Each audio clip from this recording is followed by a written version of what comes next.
guys, welcome to today's video. In today's video, we'll continue our alternate future of Europe series. As we know, a lot has happened, especially with Germany shrinking, France being France, and Italy being more unified. And Hungary Romania changed, Ukraine and all of Russia, but Russia's still an expansionist nation. So they decide it's time to go to war. Why do they decide that? Because they do. Do they have any allies? No. But will they end up with allies? Chances are yes. They want to fully unite Russia as they declare war on Siberia. Finland quickly joins. Sweden joins. Conditions are sent by Prussia for joining, where Prussia declares war on whoever declared war on Russia and declares war on Poland along with Russia. Northern Germany declares war on Prussia, followed by Denmark and Norway joining the Russian team. Right now, nobody's joined as it becomes the new Great Northern War. While everybody's getting ready, Russia was already ready to take out Siberia. Siberia barely has a population, and since it barely has a population, that means it has a good chance to fall. As we know, it's good in resources, but not good with population. Better than some other northern countries are with their north. But as we know, that's it. As quickly this nation starts falling, with Prussia starting to invade Poland, and Norway starts to invade Sweden, as Denmark starts to invade Germany, Finland starts to invade Russia, and Siberia invades a bit of Russia, with Poland invading parts of Prussia, Germany north invading Prussia, and Poland invading Russia. But with Finland being held off by the Russian forces, Russia's a powerful nation, guys. We all know in this scenario. They're probably the strongest in Europe. As we know, the Europe-Russia-Siberian border doesn't take all their north, unfortunately, on this map, but that does lead to a lot of other things. Some of them long past it, let's realize, but we don't consider this in the strength what they have outside, but otherwise, we would still consider Russia the strong one. With their advance falling, but with Finland being very motivated to win this war, they march all the way to here, to this lake. And it's a surprise by the Russians how strong Finland is against them, but then they realize all their troops are here. Now, let's see how the Battle of Leningrad goes.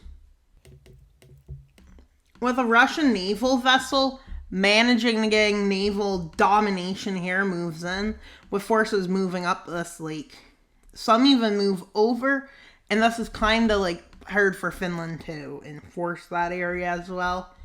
And these move up to here as troops are moving in from the south, and the siege of Leningrad has begun. Not Leningrad, St. Petersburg, but you get what I'm saying. With Sweden having forces with Sweden making an offensive, but as we know, that can be good or bad, depends on what you think.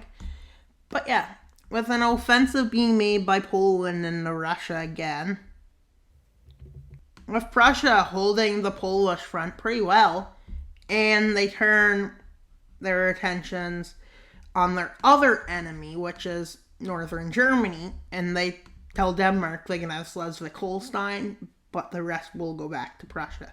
And Denmark agrees to this treaty.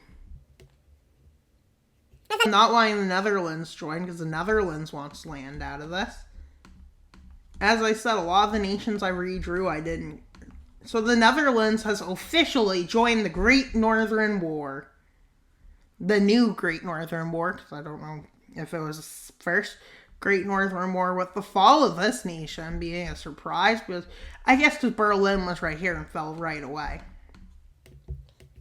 With the offensive getting stronger, Russia has now sent forces down here, and they don't worry about that small area because they know there's greater benefits to invading northern parts of Poland than there, which is their territory. Many Russians don't know why they're doing this, but they are. with Prussia moving in and going north to their capital and south. Let's see how the Battle of Warsaw rages on, and with it quickly turning very bad for the Polish, as they've lost Warsaw and most of their country. With Poland having been forced to withdraw troops from there, they managed to make a slight counteroffensive. But this is where we move on to a different front, with the southern front with Sweden not going so well, but Sweden manages to kick Norway out. And pretty much they took out most of northern Norway because, yeah. And with a huge Russian offensive with thousands of men happening against Finland here. And it's also their favorite season. Let's just say. It's winter now. So, yeah. They decide to hold the Finnish front to the best they can, as the fall of St. Petersburg has happened. With this being their winter holdings, along with Germany, they managed to take the rest of Poland out with Prussia, which has recently just claimed their Germany again. So yeah. With Denmark and Prussia and the Netherlands making a landing here, Russia makes its landing on this island and over here, and then they make one over here. With their offensive being somehow strong, I guess because Sweden has its forces to try and stop Norway, but now they need to move their troops to safeguard their capital city. With Finland, another offensive against Finland happens.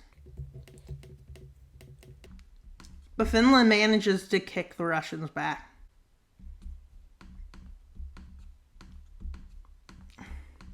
With the Finnish front being mostly stabilized, eventually troops from here move into here, but then they realize they can end this war much quicker as Norway goes right across. I don't think that's favorable terrain for this. With the fall of Stockholm happening and an agreement to a peace treaty. Not yet, but about to happen. As Finland unable to kick the Russians out and the Russians unable to advance, come to a treaty. And let's start with multiple treaties. Well, I can just tell you right now that will happen. And we can see this one major change, which is, yeah, Russia's becoming the dangerous nation now, everybody's realizing. So, yeah. Hungary is, like, nervous. Moldavia is a bit nervous. So, let's see. Lapland gains independence, and around Sweden, lands are divided up. Northern Germany is partitioned, meaning, but France doesn't like this because that means Prussia's closer to their borders. Finland lost a bit of land, so I don't really like their borders anymore, let's say. Sweden lost a lot of land. Norway got weird looking. Lapland got freed, but it doesn't look like any peace treaties got signed over this. Scotland was gave to Russia, that weird sliver of land next to where Denmark got land out of Sweden. Right here is German, right there. And that's Danish. And so, let's look at the Balkans. Let's look around. With Croatia signing a new treaty with Slovenia, forming the newly formed Yugoslavia. With Serbia also agreeing to join this. With this new Yugoslavia being run mostly by the capital of Zagreb, if Zagreb's still part of it, or it's somewhere else. But Bosnia got war declared on, which may have not been an issue, except for the fact they want Bulgarian lands, all of Bulgaria. But they don't go after Bulgaria. I think anybody who took land from Serbia will and should be punished. Because those lands belong to this Yugoslavia. And as you can tell, this Yugoslavia is annoyingly looking, but yeah. With this area becoming a piece of contention between Czechia and Germany, leading to the Czech-German War. With Czechia saying it should be it's a part of them because, yeah. And that Czechia says they shouldn't be allowed to take it over. They do just that, with Czechia declaring war with an ally. Who's their ally going to be? None other than Central Germany. And Southern Germany's like that, which leads Austria into the war, and as you can tell, everything brilliantly. With Germany being the one who loses the land first, they lose a huge swath of land. Not really much for Southern Germany, but Prussia loses more, just because they weren't ready. Which led them to look much like this. But with the Czech-German War not look in the favor of Czechia, despite appearing to. Because Germany, Prussia I mean, not Germany, which Prussia's probably calling itself at this point Germany, has already started invading northern central Germany. Along with from the south, it's invaded. And so, as we can tell, this invasion went swift. Because the nation was weak and couldn't really go against what it wants. But Czechia, on the other hand, is a pretty strong nation. And as we can tell, they pushed them back. And they managed to move back into their territory, along with Austria, which is one of their allies, it appears. Austria eventually falls. With nations wanting to get something out of it or wondering why. What will they get out of it?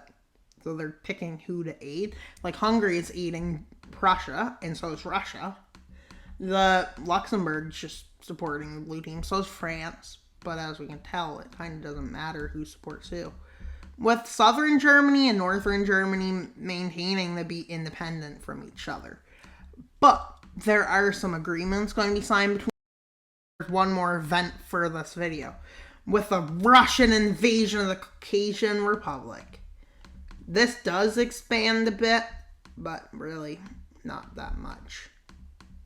Kazakhstan joins, and Europe's like, yeah, this one is not where we can intervene, as we're not ready to intervene.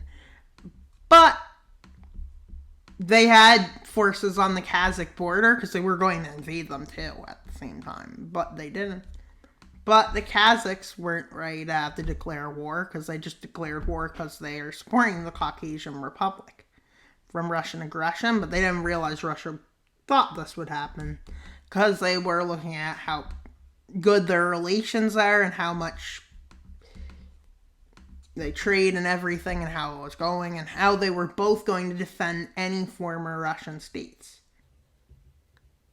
No, not both of them, but one of them decided it was time to act on Russia's aggression and call Russia. But, as we can tell, this was a big change on the map. Many countries don't want Russia this powerful. So the two German nations and Czechia and Hungary decided to make a treaty organization. But they sign, which is called the Berlin Pact.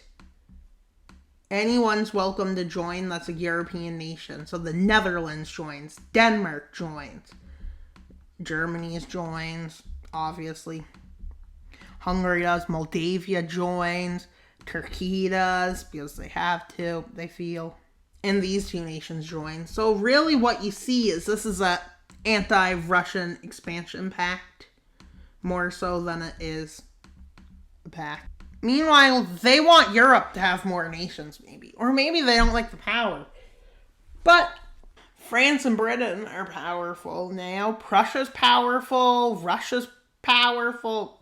But yeah, the Middle Eastern nation and North Africa nation, although it has a lot of countries, and it's probably pretty big, it probably extends in the rest of the world, we can't tell because of the map. So thank you for watching today's video. Please subscribe, because we're trying to get to 1,000 subscribers, not 1,000, 1,400 subscribers by November 1st. And the 1250 subscriber special is coming out this weekend. So stay in tune. And the 1250 subscriber special is going to be a live stream with you guys recommending the changes to Europe. So please wait until then. And it'll probably be Sunday. Bye, guys! Wild Mapper out!